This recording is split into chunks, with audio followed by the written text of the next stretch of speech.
Good morning class. आज हम लोग पढ़ेंगे एक्शन पोटेंशियल, जो कि रिदम कॉज करने के लिए रिस्पॉन्सिबल होता है। ये रिदम कॉज करने के लिए रिस्पॉन्सिबल होता है। ये एक ही ग्राफ है, इस तरह के ऐसे ही आगे ग्राफ बनते जाते हैं जिसके वजह से रिदम कॉज होता है। ये 5 फेजेस में डिवाइड होते हैं, phase 0, phase 1, phase 2, phase 3 and last phase 4। Phase 0 से स्टार्ट करते हैं। फर्स्ट ऑफ ऑल ये 0 है, ये नीचे निगेटिव मार्किंग है, अब ऊपर पॉजिटिव मार्किंग है।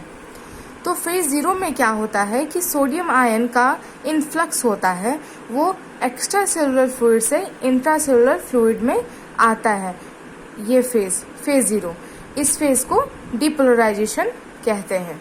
नेक्स्ट फेज 1 में क्या होता है कि जो पोटाशियम आयन है वो अंदर से बाहर की तरफ जाता है।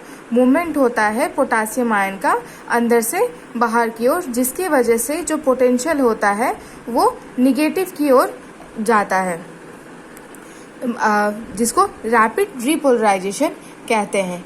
फेज 2 में क्या होता है कि कैल्शियम आयन भी अंदर की तरफ आता है, जो कि पोटाशियम तो पहले से ही अंदर था, वो उसको बैलेंस करता है।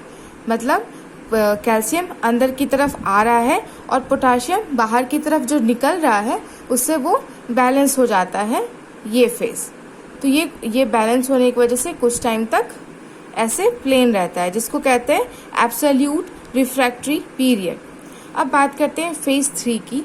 इसमें कैल्शियम चैनल जो थे वो क्लोज हो जाते हैं, बट जो पोटाशियम चैनल थे वो ओपन रहते हैं, और इस फेज को कहते हैं रीपोलराइजेशन। लास्ट फेज आता है फेज 4, जिसमें सोडियम और कैल्शियम दोनों ही चैनल क्लोज हो जाते हैं, बट पोटाशियम चैनल ओपन रहते हैं, और इस फेज को कहते हैं रेस्टिंग पोटेंशियल। इन 5 फेजेस की वजह से ये रिदम कॉज होता रहता है। अब हम बात करते हैं classification of anti arrhythmic drug. ये 4 क्लासेस में मेनली डिवाइड है, class 1, class 2, class 3 and class 4। Class 1 जो है वो फर्दर डिवाइडेड है class 1A, class 1B and class 1C में। क्लास 1A होता है सोडियम चैनल ब्लॉकेट, क्लास 2 है बीटा एड्रेनर्जिक ब्लॉकर्स, क्लास 3 है potassium channel blockers and class 4 होता है कैल्शियम चैनल ब्लॉकर। कुछ एग्जाम्पल्स उसके लिखे हुए हैं। जो क्लास 1 है वो डिवाइड होते हैं 1A, 1B और 1C में। इनके भी एग्जाम्पल्स लिखे हुए हैं, like quinidine, procainamide, lignocaine, phenytoin etcetera. इनमें से जो मोस्ट इम्पॉर्टेंट ड्रग है वो है क्विनिडीन, जो कि हमें सिंकोना बार्क से मिलता है। इसके फार्माकोलॉजिकल एक्शंस क्या क्या है?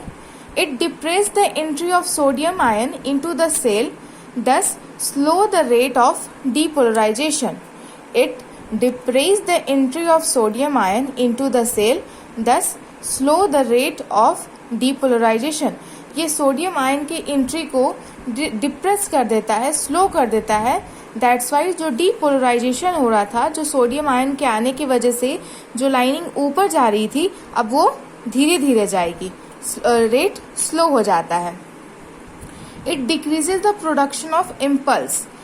सोडियम आयन के धीरे धीरे आने की वजह से इम्पल्स का प्रोडक्शन भी डिक्रीज हो जाता है, कार्डियक मसल की एक्साइटेबिलिटी भी कम हो जाती है, और रीपोलराइजेशन जो है वो लंबा हो जाता है। एडवर्स इफेक्ट इसके हैं nausea, vomiting, diarrhoea, conversion, hypotension. That's it for all. और बाकी के ड्रग्स आप लोग एक बार ओवरव्यू करिए, एंड फर्दर क्यूरी के लिए आप मुझे कांटेक्ट कर सकते हैं। Thank you.